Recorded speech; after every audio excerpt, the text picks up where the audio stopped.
Assalamualaikum sadayana. Nepangkeun nami abdi Kalila Fatimah Khairunisa ti kelas 10 hiji. Abdi bade maca dongeng Lutung Kasarung. Wilujeng ngadangukeun. Zaman baheula di tanah Pasundan aya hiji karajaan anu dipimpin ku raja anu arif. Raja boga dua putri, nyaeta Purbararang jeung Purbasari. Purbararang nyaeta putri panggedena, sedangkan Purbasari nyaeta putri panggeulisna jeung pangbagerna. Rahayat karajaan leuwih nyaah ka Purbasari, lantan manehna bager. Sok nulungan batur, sarta daek ngadengekeun keluhan rahayat. Ieu hal nu ngajadikeun Purbararang karasa sirik jeung dendam ka adina.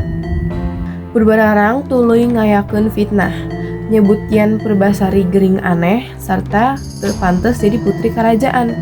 Ku fitnah eta, raja anu parcaya Purbararang ngusir Purbasari ka leuweung.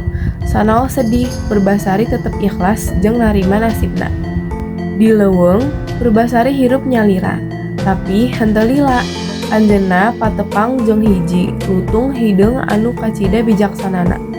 Lutung eta sabenerna lain sakadar sato, tapi hiji dewa anu katelah Batara Guru Minda nu keur menang kutukan. Sakitu wae ti abdi, hapunten bilih aya kalepatan. Wassalamualaikum warahmatullahi wabarakatuh.